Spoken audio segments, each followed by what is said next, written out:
मियां लियाकत साहब, आपकी जमात, हम सीधी सीधी बात करते हैं, हम क्योंकि गुफ्तगू करते हैं, बल फ्रेब नहीं डालते। आपकी जमात पाकिस्तान की पॉलिटिक्स में एक इरिटेंट की हैसियत रखती है मेरे मुताबिक। वो एक, जैसे वो किसी के पाँव में अगर कांटा चुभ जाए तो वो बंदा चल नहीं सकता, इरिटेट रहता है हर वक्त, या बूट में कील फंस जाए तो बंदा लंगड़ा के ही चलता है। इसी तरह पाकिस्तान की पॉलिटिक्स जो सीधी होने लगती है तो पीटीआई जो है वो कोई ना कोई ऐसी हरकत कर देती है जिससे वो चीज़ें डीरेल होनी शुरू हो जाती हैं। पाकिस्तान की मईशत बड़ी मुश्किल से ऑन द ट्रैक हुई है तो पीटीआई के उसमें वो उठने शुरू हो गए हैं वट मरोड़ कि ये क्यों मामला सीधे होने शुरू हुए हैं। और आपकी जमात ने वकला को कल कह दिया कि बाहर निकलो। ये क्या हो रहा है?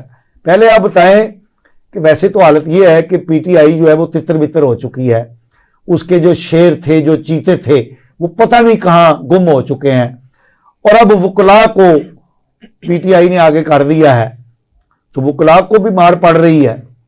तो मुझे तो नहीं लगता कि कल वकला के अंदर इतनी जान है कि वो मुजाहरे करेंगे और इमरान खान की कॉल पे लब्बैक कहेंगे। आप क्या कहते हैं? सच सच बताइएगा। पाशा साहब, आपने एक तरफ तो वो हिस्ट्री बता दी कि इरिटेंट, लेकिन आपको पता है इस मुल्क का निज़ाम ऐसा है कि जो छोटा सा निज़ाम कुदरत भी है कि छोटा बच्चा रोए ना तो माँ दूध नहीं देती। तो यहाँ तो हुक्मरान जब तक आप बाहर ना आए, किसी को अपनी बात आप चीख के चिल्ला के ना बताएं तो सुनने के लिए तैयार नहीं है। आपको वैसे तो ये हक है सियासतदानों का कि वो एहतजाज करें, कोई इशू नहीं। हाँ, एहतजाज करें लेकिन विद इन लिमिट्स। लेकिन पीटीआई का रवैया है गालम गलोच मार धाड़ वायलेंट। देखें, जो पीटीआई के चेयरमैन, साबका चेयरमैन है या बानी है पीटीआई के, उन्होंने कभी अपनी ज़बान से वायोलेशन की तरफ कभी इशारा नहीं किया कि आप वायोलेशन करें या वायलेंट हों कहीं भी। लेकिन जब उनकी तकरीर के बाद लोग वायलेंट क्यों हो जाते हैं? हजूम वो चार्ज हो जाता है, हजूम खुद ब खुद चार्ज करंट भर जाता है उसमें, खुद ब खुद चार्ज हो जाता है। लीडर की तकरीर क्यों की जाती है? इसीलिए की जाती है कि वो अपने जो उसके फॉलोअर्स हैं उनको चार्ज रखता है कि ताकि। लेकिन मैं समझता हूं कि इस जमात को अपना रवैया, हमारी इस जमात को अपना रवैया अब पॉजिटिव सिमत में ले जाना चाहिए और इरिटेंट का जो दबा लग गया है, ये जो दबा है उसको दूर करना चाहिए। और उसी लिए उन्होंने वकला का इंतखाब किया है क्योंकि ये डिसिप्लिन्ड है, पढ़ी लिखे हैं। नो डाउट इनके ऊपर भी बहुत इस तरह के एलिगेशन हैं कि ये इनका रवैया भी उस तरह सामने नहीं आया जिस तरह आना चाहिए। लेकिन फिर भी क्योंकि लीगल बैकिंग है इस वक्त, कोई और ये बार या ये बोझ उठाने के लिए तैयार नहीं है, क्योंकि कोई भी डंडे खाने के लिए तैयार नहीं है। तो आखिरी लास्ट रिजॉर्ट के तौर पर वकला को ही कॉल दी जा रही है और वो सड़कों पे आएंगे। लेकिन मेरी ये आपके तवस्सुत से, मीडिया के तवस्सुत से यही है कि एहतजाज ज़रूर करें, लेकिन मैं अपने बहन भाइयों को निकलना है जिन्होंने कल, देखते हैं कितनी तादाद में हम लोग सामने आते हैं, तो लेकिन पुरअमन रहें, अपनी बात ज़रूर पहुँचाएँ अवामी हलकों तक भी, साहिब इक़्तिदार हलकों तक भी, उन तक भी जो पैगाम देना चाहते हैं दें, लेकिन उसमें वायोलेशन का। जी मैडम, आपकी क्या इंटेक? जी बिल्कुल, मैं ये कहना चाहती हूँ कि चंद एक वकला जरूर निकलेंगे, कॉल्स दी जाएंगे। नहीं, क्या कह रही हैं आप? चंद एक वकला निकलेंगे। लोग हैं वकला, आप कहना चाहती हैं नहीं निकलेंगे चंद एक आटे में नमक के बराबर। इस वक्त हम सब लोग, पूरा पाकिस्तान बजट से जिस कदर जख्मी हो चुका हुआ है, और जो लोगों में अब सियासत का मतलब सिर्फ एक है कि रोटी या भूख, तो उसमें लोग अपना काम धंधा, जो 100-200 कमाने वाले लोग हैं या रोज डेली वेजर्स तो 100-200 वाले नहीं है ना, वकील डेली तो वेजर्स, वकील भी इफेक्टेड है इस टाइम पे, भूख से पूरा कंट्री इफेक्टेड है। तो अब सियासत का मकसद ही सिर्फ ये है। तो हम हर कॉल पे लोग, सारी अवाम जितना निकल चुके, 9 मई पे हो गया एक दफा, वो सारा वो हो गया, अब नहीं निकलेंगे, एक रो में हो गया। बार बार ये मजे नहीं आया करते, बार बार नौटंकी नहीं चला करती, एक बार ये शो नहीं हिट नहीं, हो आप गया। देखें बड़ी अहम बात कह रही हैं कि इमरान खान साहब की पार्टी नौटंकी है। जो 9 मई पे शो चलाया गया वो अच्छा, नौटंकी है। ओके पार्टी तो कोई नौटंकी नहीं हुआ करती, पार्टी तो जिस कदर नौटंकी होगी आगे चलेगी। ओके वो 9 मई के शो की बात करी, वो एक चल गया। अब जितने तहफ़्फ़ुज़ात उसमें होने थे वो हो गए। अब लोग इस टाइम पे भूख का शिकार हैं, लोग इस तरह सड़कों पे अपना काम रोजगार 500,000 कमाने वाली टीमें ये सड़कों पे नहीं निकलेंगी। मैं जी। मैडम का ना आपको दे देता हूँ उसका रिप्लाई, जो उन्होंने कहा आटे में नमक के बराबर निकलेंगे। उसकी एक रीज़न है, आप कल मुजाहरा कीजिएगा, आइएगा, ऑब्जर्वेशन कीजिएगा, मेरे हाथ जितने वकला होंगे उससे कम से कम 3 गुना पुलिस वाले आपकी डिसिप्लिनरी फोर्स होगी। जी भट्ट साहब, थैंक यू। आपने तो क्योंकि तारीख देखी है सियासत की, तो आप क्या समझ रहे हैं कि पीटीआई जो है फेल नहीं हो चुकी कि अब एवं हवाई छोड़ देते हैं कि मुजाहरा करो, ये करो? अच्छा साहब, बड़ी आपने अच्छी बात की है। देखिए, हर चीज़ की एक कहते हैं कोई लिमिट होती है और वजह होती है। हमेशा तहरीक चलाई जाती है या अपने को ऑब्जेक्टिव पेश करना है तो कोई वजह होती है ना, कि हमने क्या, किस वजह से हमने स्ट्राइक करनी है या किस वजह से हम कॉल कर रहे हैं। अब चूंकि इलेक्शन हो गए, इलेक्शन के बाद हुकूमत बन गई, अपोजिशन बन गई, बजट पेश हो गया। अब सबसे पहला काम तो ये होता है कि ये जो पब्लिक रिप्रेजेंटेटिव हैं, जिन लोगों ने इनको नुमाइंदा बनाया हुआ, तमाम पॉलिटिकल पार्टीज जीत के आई हुई हैं, ये सर असल काम उनका है कि वो असेंबली में जाके तमाम आवाम की नुमाइंदगी करें। वो किसी भी, ये लॉ ऑर्डर की है, वो भूख फ्लास की है, वो किसी भी डिपार्टमेंट की है, तो वो पब्लिक रिप्रेजेंटेटिव जो हैं उनकी जिम्मेदारी है कि वो अपना अपना रोल प्ले करें। अपोजिशन वाले अच्छा रोल प्ले करें, ये होती है असल पॉजिटिव जिसको सियासत में क्या समझता हूँ, वो ये है कि हुकूमत गुड डिलीवर करे फॉर द पब्लिक और अपोजिशन जो है वो अपना रोल प्ले करे, बट इन द असेंबली। हाँ, ये चीजें सर उस वक्त होती हैं जब आपकी हुकूमत आपकी बात ना सुने, जब आपकी बात मनवा ना सके, असेंबली में आपकी तादाद बहुत कम है, तो आपकी आवाज समझे जी हमारी दब जाती है, तो फिर लोगों का सहारा लिया जाता है, फिर एलीट क्लास का भी सहारा लीजिए। जैसे हमारे वकला है, they are very honourable to us. वकला सिर्फ पीटीआई को तो नहीं है ना, तो हमारे भी बहुत ज्यादा है, तो अल्हम्दुलिल्लाह हमारा किसी से भी कोई इतराज नहीं है। लेकिन मैं सिर्फ जो समझता हूँ वो ये है सर, इस वक्त मुल्क में मैं हमेशा बात करता हूँ कि एज ए नेशनल पॉलिटिशियन होने की हैसियत से और एज ए नेशनल होने की हैसियत से, कि पाकिस्तान में इस वक्त जो इलेक्शन हो गए हैं, इलेक्शन करने का या करवाने का सर एक मकसद होता है कि आप पॉलिटिकल स्टेबिलिटी लेके आए और आप इकोनॉमिक स्टेबिलिटी लेके आए। इलेक्शन का मतलब सिर्फ यही होता है कि अब इलेक्शन हो गया है, अब हम तमाम पॉलिटिकल पार्टीज अपना अपना रोल सिर्फ असेंबली के अंदर रोल प्ले करें और इस मुल्क की तरक्की में अपना अपना हिस्सा डालें, मईशत को ऊपर लेके जाए। अब वजह सर ये है, मैं जो समझता हूँ, जो मेरी ओपिनियन है, चूंकि मियां नवाज शरीफ साहब की वजह से, शहबाज शरीफ साहब की वजह से, हमारी पार्टी की विजडम की वजह से, पीडीएम भी हमारे साथ है, ये पीपल्स पार्टी हमारे साथ है, और दूसरी जमातें भी हमारे साथ हैं, सब मिली हुई हैं, तो इन सब की वजह से सर हमारी सरमायाकारी चूंकि बाहर से आ रही है, मईशत को सारा मिल रहा है सर। ओके, अब ये असल में ये तो आप ये कहना चाहते हैं ये पार्टी सर खाइफ हो गई है कि खुदा ना खास्ता ये तो जिस तरीके से बाहर से डॉलर आने शुरू हो गए हैं, जिस तरह इनके ऊपर लोग ट्रस्ट करना शुरू कर दिए हैं, एग्रीकल्चर सेक्टर को ये ऊपर लेके जा रहे हैं, लोगों को रिलीफ महंगाई में कमी वाकया हो गई है, की एकदम रेशो जो डॉलर प्राइस रुकी हुई है, ये समझ गए यार ये हमारी दुकानदारी खत्म हो जाएगी। ये तो मियां साहब की पार्टी, मैं मियां साहब तो बड़े सुलझे हुए हमारे भाई हैं, मैं तो उनको उन कैटेगरी में भी नहीं समझता, इज वेरी पॉलिश लायर। तो मैं सिर्फ मैसेज ये देना चाहता हूँ कि सर इस वक्त और अभी खास तौर पे अभी 3 महीने हुए इलेक्शन हुए और 3 महीने के बाद आप कॉल दे रहे हैं, मैं एक आम एक लेमैन के से पूछता हूँ कि किस बात की कॉल दे रहे हैं आप? इस बात की कि पाकिस्तान का वकार दुनिया में क्यों बुलंद हो रहा है, पाकिस्तान को क्यों लोग बाहर से सपोर्ट करना शुरू कर रहे हैं, पाकिस्तान की डेवलपमेंट क्यों हो रही है, क्यों गरीबों का भला हो रहा है, क्यों हम मजदूरों के लिए काम करने लगे हैं, क्यों हम हेल्थ फैसिलिटी देने लगे हैं, क्यों हम इंफ्रास्ट्रक्चर को बड़ी तेजी से बढ़ाने लगे हैं।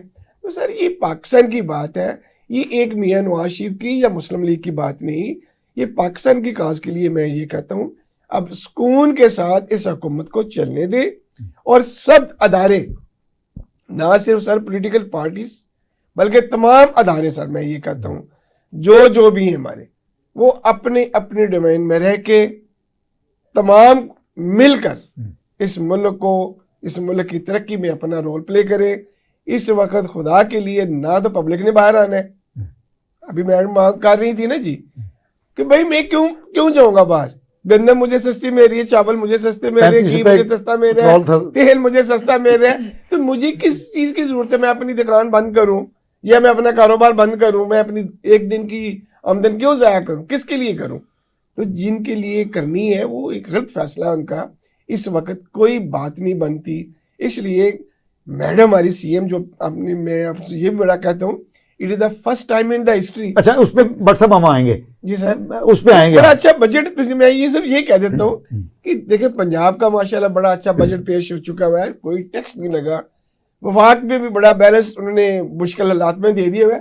अब सिर्फ ये है कि तमाम पॉलिटिकल पार्टी को मिलकर, मैं ये नहीं कहता कि हमारी जंग है, हमारी जंग होती है इलेक्शनों से पहले, इलेक्शन तक, इलेक्शन में वोट लेने के अपने अपने हमारे एक ऑब्जेक्टिव होते हैं, मैनिफेस्टो होते हैं, वो ले लिए हुए। अब हम असेंबलियों में जाके जो पहुंच गए हुए हैं, ये अपना अपना रोल प्ले करे, और स्ट्राइकों की बात जो है ना वो बिल्कुल ना करे, ना किसी ने आना है और ना किसी को करने की जरूरत है। बट अपने मियाँ साहब, तो हम अपने माहिरीन से पूछते हैं कि ये जो हुकूमत के 100 दिन हैं कारकर्दगी के, उस पर कोई अगर रोशनी डाल सकें तो हमारे नाज़रीन के लिए फ़ायदा होगा। जी बस साहब, बड़ी अच्छी आपने बात की है। मैं ये कहता हूँ यही पार्टी कहती थी कि मुझे 100 दिन दे दें। कौन सी पार्टी? जी मियां साहब बात कर रहे थे, मैं अब उस पार्टी का तो वजूद ही खत्म हो गया, वो नाम ही नहीं है। क्या कह रहे हैं आप? सर वो तो जाहिर बात है जिसका नामो निशानी नहीं है, तो पीटीआई की बात कर रहे हैं। तो सर वो 100 दिन मांगता था कि मुझे 100 दिन दे दें और फिर मेरी कारकर्दगी देखें। अल्हम्दुलिल्लाह, it is the first time in the history कि पंजाब में 12 करोड़ वाम, 12.5 करोड़ वाम की जो आबादी वाला सूबा है, सबसे बड़ा पाकिस्तान का सूबा है, एक खातून चीफ मिनिस्टर बनी जिसने 100 दिनों में वो परफॉर्मेंस दी जो अपने वालिद का वसीयत वजीर आला और चचा और अपने चचा का, जिसको स्पीडी शहबाज शरीफ हम कहते थे, वो रिकॉर्ड तोड़ दिया, वो उसको बेस बना के आगे निकल गई। वाह। और बड़ी बात है सर, उसका विजन देखें ना, वो बैठती है, ग्रूमिंग होगी ना उसकी, बाप की भी मिल गई, चचा की भी मिल गई। अब उसको पता है कि मेरे अंदर एक पोटेंशियल है और मैंने पब्लिक को क्या क्या रिलीफ देने हैं। अब यकीन जानिए, हम खुद हैरान होते हैं कि सारा दिन उनकी मीटिंगें चलती हैं। और पर्सनली आज कल मैंने शायद आज या कल, अब उन्होंने वो तरीका भी अडॉप्ट कर लिया जो शहबाज शरीफ सब करते थे। अच्छा। अचानक निकल जाए थानों में, छापामार प्रोग्राम। अब चिल्ड्रन लाइब्रेरी बच्चों की थी, मैं देख रहा था, वो जाहिर बात है वो मियां नवाज शरीफ साहब ने बनाई हुई थी उस जमाने में बच्चों के लिए कि भाई लाइब्रेरी होनी चाहिए। अब शी विजिटेड सीएम साहब वहाँ अचानक चली गई हैं, कहते हैं जी वो बता के जाती हैं जी घरों में, अगर वो बता के जाती तो फिर यहाँ क्यों जाती? वहाँ उन्होंने देखा कि वैसी लाइटें जा रही हैं, एसी चल रहे हैं, तो उन्होंने जाके फील किया कि भाई ये देखें, हमारा मुल्क इस वक्त ये चीज़ बर्दाश्त नहीं कर सकता, इसको कंट्रोल करें, अपने वसाइल को सही तरीके से इस्तेमाल करें। ये चीज़ जब लीडर में आ जाए कि वो अपने मुल्क को ऐसे चलाए जैसे अपने घर को चलाते हैं, जैसे घर की हम लाइटें बंद करते हैं, इस तरह हम देखें कमरे में ना बैठे हो तो ठीक है। तो ये सर उनका विजन है मरियम साहबा का कि उन्होंने हेल्थ पॉलिसीज देखे, मोबाइल में कभी हमने देखा कि जनाब गाँव में जाके हॉस्पिटल जा रहे हैं जी, मोबाइल हॉस्पिटल चले गए, पूछते हैं जनाब क्या प्रॉब्लम है, हेल्थ फैसिलिटी में देख ले। एजुकेशन सेक्टर में बेशुमार चेंजेस ला रहे हैं, बंद स्कूलों को वो कर रहे हैं, बच्चों के लिए बड़ा को स्किल्स के लिए बड़ा कर रही हैं। गैर जानब तजियाकार भी ये कह रहे हैं कि मरियम नवाज साहिबा ने सर हर सेक्टर में, मैं ये कहता हूँ कि बहुत तेजी के साथ, बहुत स्पीड के साथ वो शहबाज शरीफ की स्पीड को भी क्रॉस कर गई। तो अल्हम्दुलिल्लाह उसका सर इम्पैक्ट ये पड़ा कि एक तो देखो हमारी 51% एटलीस्ट जो है पॉपुलेशन हमारी वैसे खवातीन की है, ठीक है, तो खवातीन को तो वैसे बड़ा इंप्रेस होना चाहिए कि इस मुल्क में एक चीफ मिनिस्टर जो पहली दफा बन गई है, ठीक, तो वो उनको भी एक सपोर्ट बड़ी मिल रही है। खवातीन उनकी जो मूवमेंट है, उनकी जो पॉलिसीज हैं, उनको बड़ा और इसीलिए वो एम्पावरमेंट ऑफ वुमेन पे बड़ा जोर दे रही हैं। अच्छा, और बड़ी बात यह है कि मरियम साहिबा की जो किचन कैबिनेट है जी जी, उसमें भी सारी खवातीन है। खवातीन को फायजा मलिक साहिबा, मरियम औरंगजेब साहिबा, हिना परवेज भट्ट साहिबा, ये सारी मतलब खवातीन है। इसलिए ताकि उनको पता चले कि जी जो जो हमारे डोमेस्टिक प्रॉब्लम्स क्या हैं, हमारे इकोनॉमिक्स प्रॉब्लम क्या है, खवातीन के इश्यूज क्या हैं। अब जब देखिए अब खातून होगी तो उसके जब साथ खवातीन होंगी तो वो ज्यादा उनको कंफर्टेबल होता है कि मुझे एम्पावरमेंट अब खवातीन को देने के लिए पंजाब में क्या करना चाहिए, तो वो आइडियाज अच्छे उनके साथ मिल जाते हैं। तो सर मैं ये कहता हूँ कि उन्होंने एक अच्छा बजट देकर साबित किया है 100 दिनों के अंदर अंदर, और इम्प्लीमेंट भी करवा रही है। ठीक है, आप देखिए मैंने खुद देखा लाहौर में सर साहब का इनकी हुकूमतों की बात कर लें, मैंने किसी जंगले को जिसको ये जंगला कहते थे पेंट हुआ मैंने देखा। अब मैं देख रहा था कि यार उसको पेंट हो रहा है, मैंने शुक्र है यार 3 4 5 साल के बाद कम से कम उसको जंग लग रहे थे जो नहर के साथ साथ है, तो उनको भी हो रहा है। इट मीन्स कि जब आप यहाँ तक फोकस करेंगे, एक गरीब आदमी तक फोकस करेंगे। अब एग्रीकल्चर के जिम्मेदारों के लिए पंजाब में वो फैसिलिटी बुला रही हैं, किसान बैंक बना दिया सर। आप 1.5 लाख रुपए का कर्जा, जो मैं हमेशा असेंबली में ये कहता था कि जिम्मेदारों को भी बिजनेसमैन की तरह कर्जे मिलने चाहिए, उनके कार्ड बनने चाहिए, वो जब मर्जी चाहे वो मिडल मैन से बचें और अपने बैंक से जाके पैसे ले लें फर्टिलाइजर के लिए, ऑयल के लिए, इनपुट्स के लिए। तो ये गवर्नमेंट उनको बगैर सूद के ट्रैक्टर स्कीम दे रही है, बगैर उनको उनके वो इनपुट्स डालने के लिए पैसे दे रही है। तो मैं कहता हूँ एग्रीकल्चर को अगर वो प्रमोट कर गई ना जी, जिसके ऊपर हमारी कंट्री का बेस है, इंडस्ट्री का बेस है, मैं कहता हूँ ये इनकी सबसे बड़ी कामयाबी ये होगी कि इस वक्त जो हमारे जिम्मेदार की हालत है उसको अगर ये दोबारा सरवाइव कर जाएंगी, उनको सस्ती चीजें देके, इनपुट सस्ती देके, ताकि वो आने वाली जो हमारी क्रॉप्स हैं, जो हमारी पैडी क्रॉप आनी है, उसके लिए वो अगर अच्छा ज़रिए मुबादला हम देखें, दुनिया में हम कॉटन के बाद सबसे ज्यादा कैश क्रॉप जो हमारी थी जिससे ज़रिए मुबादला कमाते थे वो राइस थी। तो अगर जिम्मेदार को इस वक्त हम फ्री इंटरेस्ट कर्जे दे दें, ट्रैक्टर दे दें, इनपुट्स दे दें, इक्विपमेंट्स दे दें, तो मेरे ख्याल में ये बहुत बड़ी एक डेवलपमेंट है। इसी तरह हेल्थ इशू की भी मैंने बात की, एजुकेशन की मैंने ऊपर बात की। एजुकेशन में उन्होंने एक बड़ी अच्छी जो मुझे पसंद आई मरियम साहबा की, वो ये है कि जी एजुकेशन देने का मकसद ये नहीं कि हम बच्चों को पढ़ाएं, अब टेक्निकल एजुकेशन 3 दफा उन्होंने टैप्टा का दौरा किया, इससे अंदाजा होता है कि उनके नजदीक टेक्निकल एजुकेशन की कितनी अहमियत है। साहब हम अक्सर मैं देख रहा था, मैं चाइना की देख रहा था, मैं यूएसए की देख रहा था, वो स्कूल के बच्चों को वो स्किल्स दे रहे हैं, वो कैसे आपने प्लम्बर बनना है, कैसे आपने एक मिस्त्री बनना है, इलेक्ट्रिशियन बनना है। तो सो डैट कि हम ये जो रॉ मटेरियल पैदा करके कहते हैं ना, जब हमें नौकरियां नहीं मिली, तो उन लोगों को जो आईटी और जो स्किल्स देने लगी हैं, ये सबसे बड़ा फायदा होगा हमारी आवाम को कि बच्चे जो हैं वो कम से कम नहीं जॉब मेरी तो मैं अपना काम शुरू कर लूंगा। It is the good CN of the CM साहब। इन्होंने जो मरियम नवाज साहबा की कुछ हमारी भी सुने जी, मैं आप इससे मुखातिब हूँ कि मरियम नवाज साहबा की वुमेन एम्पावरमेंट के हवाले से जो इन्होंने बात की है, और शायद पाकिस्तान की तारीख में पहली बार कोई खातून वज़ीर आला बनी है, और उन्होंने 100 दिनों के अंदर जिन कामों का इन्होंने जिक्र किया है, आप उसके बारे में आपका कमेंट क्या है? सर जी, मैं शुरू से शुरू करती हूँ मरियम नामा पे। तो नहीं, मरियम नामा नहीं हमें चाहिए मैडम, थोड़ी सी जो इन्होंने गुफ्तगू की है उस पर आप कमेंट कर दीजिए। मैं अपने अंदाज में, एक राइटर के अंदाज में लेके चलती हूँ उनकी बात को। कि पहली बात हुई कि वर्किंग का हम बता रहे हैं, लेकिन बेस से बात को उठाना चाहिए कि इलेक्शंस हमारे मुल्क में अगर मरियम साहिबा वज़ीर आला बनी है और ये सब हो रहा है बहुत अच्छा बहुत अच्छा, तो फिर ये भी देखें कि इलेक्शंस की बेस क्या हमारी आई। मैडम वो हमारा मौजूद नहीं है जी। फॉर्म 47 फरवरी के अंदर होने वाले इलेक्शन वो हमारा मौजूद नहीं है। कारकर्दगी की हम बात कर रहे हैं। इन्होंने बहुत खूबसूरत बातें कारकर्दगी के वाले से की, और ये करेंगे क्योंकि इनका ताल्लुक नून लीग से है। आप ये part of the government sir, तो आप बताइए उस पे। पीडीएम से निकली है सर जी। नहीं आप बताएं ना, आप एम्पावरमेंट से खुश क्या कि नहीं है? वर्किंग सुनिए कि अभी भी आज बताएं कि कौम में कोई एक भी पर्सन ऐसा है जो आसूदा हाल जिंदगी हम में से नहीं, सारे मर खप गए हैं। कोई नहीं है। कोई अभी बेहतरी आई है? प्रैक्टिकली बात कीजिए, IMF से हम पहले भी ले रहे थे, अब भी चल रहा है। 48% से घट के 11% पे आ गई। पेट्रोल 2 महीनों में 35 रुपए कम हो गया। डॉलर इस्तेकाम है, डॉलर इस्तेकाम है। बिजली के फिर अभी टैक्स लगाए जा रहे हैं आम जी। लोगों पे। बिजली का बिल अभी आप लोग फिक्स कर रहे हैं मजीद। जी।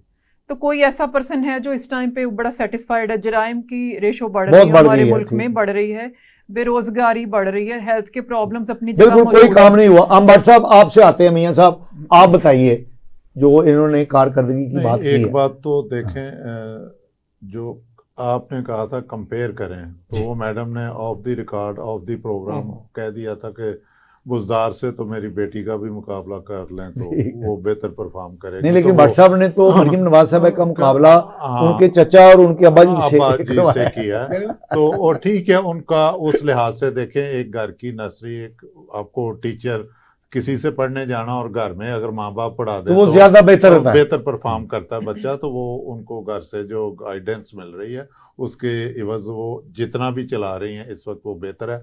लेकिन मैं आपकी तवज्जो चंद एक अमूर की तरफ देखें, ये चीजें तो हैं जो भट्ट साहब ने कही है। हाँ, वो चीजें नहीं, आप भट्ट साहब से डर के तो नहीं? नहीं, डर के नहीं, मतलब वो जो चीजें देखें प्रैक्टिकली हैं, जो अदादो शुमार है, उनको तो हम फेर नहीं सकते। इन्फ्लेशन आपकी नीचे आ रही है, पेट्रोल आपने बता दिया 35, वो डॉलर की प्राइस मुस्तहकम है, डॉलर की प्राइस जो स्टैंड कर रही है अपनी जगह पे। लेकिन आपको ज्यादा तवज्जो है अपॉर्चुनिटी, रोजगार पैदा करने की। ये देखें ये मैडम वो बिल्कुल कम है। जो आपका जराइम की शरह बढ़ रही है उसमें वन ऑफ द मेजर जो काज है वो यही है, बेरोजगारी है। नौजवान बच्चे हैं, पढ़ के निकलते हैं, वो नर्सरी बन गए हैं दहशतगर्दों की और नशइयों की और दहशतगर्दी की और चोरों की, जराइम पेशा अफराद की। क्या करें? एक बच्चा जब मास्टर करके ग्रेजुएशन करके जॉबलेस है।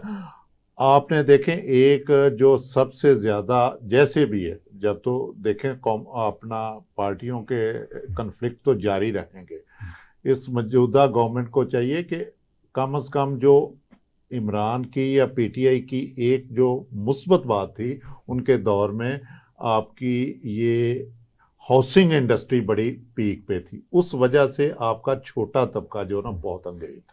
आपको पता कितनी इंडस्ट्री से 100 से ज्यादा इंडस्ट्री इसमें एंगेज हो जाती है और उसमें रोजगार मिल जाता है। लिहाजा आपको सीमेंट, सरिया, जो कि सीमेंट महंगा है, यानी अगर हाउसिंग सेक्टर को आप प्रमोट करेंगे तो 23 इंडस्ट्रीज जो है वो इंडस्ट्री डायरेक्टली और इनडायरेक्टली 100 से ज्यादा। ठीक है जी। किल कांटा अगर आप शामिल कर देंगे ना तरखान का भी, और वो जहां से लेता है, तो ये पैदा करें। ये इस वक्त बहुत बड़ा ड्रॉबैक है। हम वो चीजें देख रहे हैं। एक्चुअली आपने हमें कौम को मारा इतना है कि कौम को ये छोटा सा रिलीफ भी ना, एक ब्रेक जो है ना, वो बहुत बड़ा नजर लगता है। इसलिए कि आपकी जब तक ग्रोथ नहीं होगी, हमारी ग्रोथ नहीं होगी, पंजाब गवर्नमेंट ने उस वक्त तक आप उसे अच्छा नहीं गर्दान सकते। ये कुछ चीजें कुछ वक्त के बाद मंद हो जाएंगी। हम इसको डिनाई नहीं कर रहे। नाज़रीन, आपने अपने हमारे माहिरीन की गुफ्तगू सुनी। हमें अपने फीडबैक से आगाह कीजिएगा। अगले प्रोग्राम तक के लिए अल्लाह हाफिज।